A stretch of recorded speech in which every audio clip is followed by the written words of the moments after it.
आज हम आपको बताएंगे सूरदास जी का जीवन परिचय। बोर्ड एग्जाम की दृष्टि से बहुत ज्यादा इंपॉर्टेंट है और हर साल एग्जाम में आता है और ये 5 नंबर का बोर्ड एग्जाम में आता है। ये आप लोग याद रखना, बोर्ड एग्जाम की दृष्टि से तो बहुत ज्यादा इंपॉर्टेंट है। और हाँ, आपको बिल्कुल भी रटने की जरूरत नहीं पड़ेगी। इस वीडियो के बाद आपके दिमाग में होगा ये और आज तक आप याद नहीं कर पाए तो वीडियो को पूरा देख लेना। अगर एक बार में समझ में नहीं आता बस 2 बार देख लेना, आपको पूरा जीवन परिचय रट जाएगा। तो चलो देखते हैं यहाँ पर जीवन परिचय सूरदास।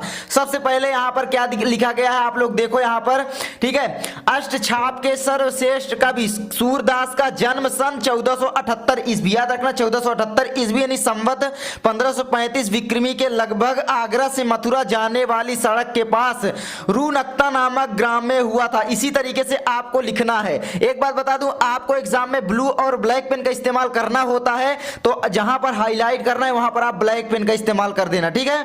तो ये याद रखना, आप गुलाबी और लाल लेकर मत चले जाना। मैं इसलिए लिख रहा हूं क्योंकि फिर वीडियो में अच्छे से दिखता नहीं है।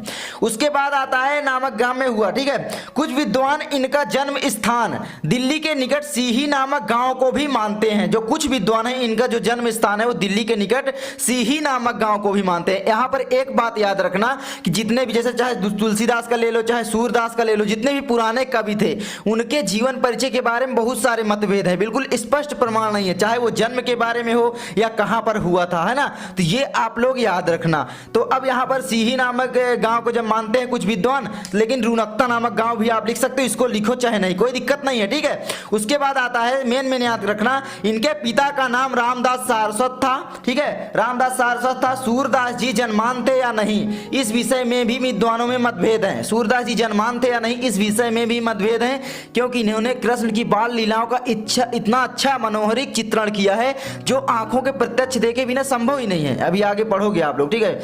यह मतभेद है। अब यहाँ पर देखो, इन्होंने कृष्ण की बाल लीलाओं का इतना मनोहरिक वर्णन किया है जो आंखों के प्रत्यक्ष देखे बिना संभव नहीं है ना।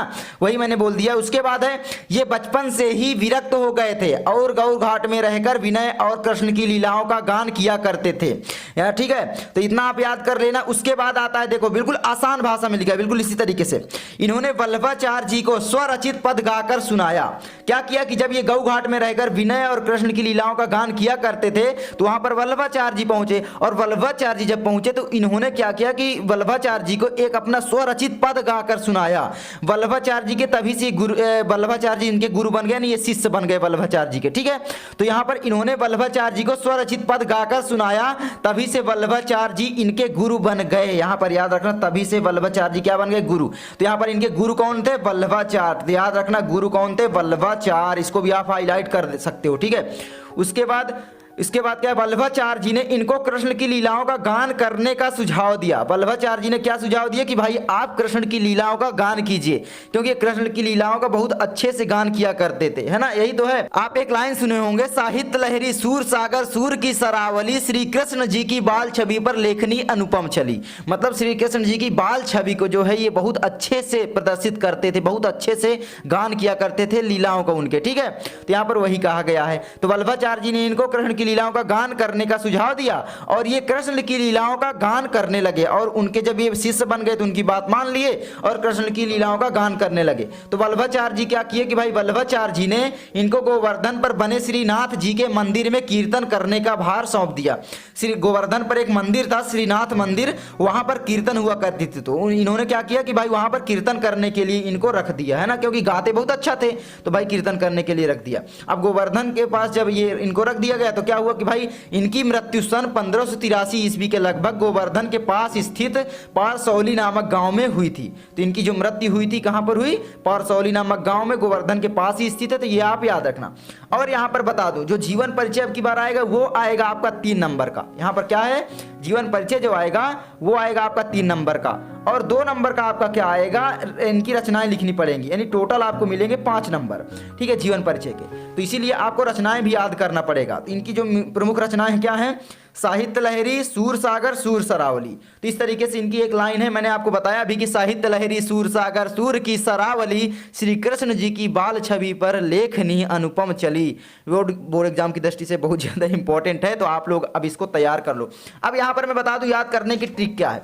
इस तरीके से आप लोग लिख लो, उसके बाद इस तरीके से बनाने की कोशिश करो। देखो ये कहानी के तौर पर आप लोग पढ़ लो, पहले आप इसको रटो नहीं बिल्कुल भी। आप और भी गूगल सर्च करो और क्वेश्चन बैंक, वहां पर केवल पढ़ो, ठीक है, केवल पढ़ो मैं बोल रहा हूं। उसके बाद अपने से बनाने की कोशिश करो। सबसे पहले मेन याद कर लो। पहले क्या कि भाई इनका जो जन्म हुआ था सन क्या कब हुआ था, 1478 ईस्वी, यानी संवत विक्रमी 1535 ईस्वी है ना। आप जब 57 इसमें जोड़ दोगे तो वही आएगा, तो 57 जोड़ दिया जाता है, हो गया यार। और आगरा से मथुरा वाली जो मार्ग है वहां पर रुनकता नामक गांव, इस तरीके से याद करना है। पिता का नाम क्या था भाई, रामदास सारस्वत था। गुरु कौन थे, वल्लभाचार्य जी। और वल्लभाचार्य जी ने इनको सजेस्ट किया कि भाई आप गोवर्धन पर जो मंदिर है श्रीनाथ जी का, वहां पर आप क्या करो कि भाई कीर्तन करने लग जाओ, ठीक है। और ये गान किसका करते थे, कृष्ण लीला का, आप लोग इसको तो याद ही कर सकते हो। और ये कहाँ पर गान करते थे, गऊ घाट पर रहकर विनय के पद गाया करते थे, यानी कृष्ण की लीलाओं का गान किया करते थे।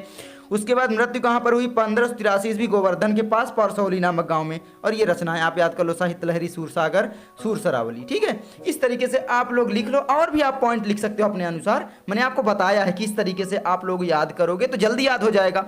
और आई होप आपको याद भी हो गया होगा जिस तरीके से मैंने आपको समझाया। तो आप लोग इसको क्या करो, लिख लो कहीं पर इसी तरीके से। आई होप आपको ये वीडियो अच्छी लगी होगी। अगर अच्छी लगी है तो प्लीज वीडियो को लाइक करना, चैनल पर नए हो तो चैनल को सब्सक्राइब करना, आपको जिस टॉपिक पर वीडियो चाहिए कमेंट करना। और एक बात, मैंने तुलसीदास जी का जीवन परिचय बना दिया है, तुलसीदास जी का, ठीक है, इसी तरीके से बिल्कुल। तो डिस्क्रिप्शन में उसकी लिंक मिल जाएगी, आप जाकर उसको भी जरूर देखना। तो चलो मैं मिलता हूं आपसे अगली वीडियो में।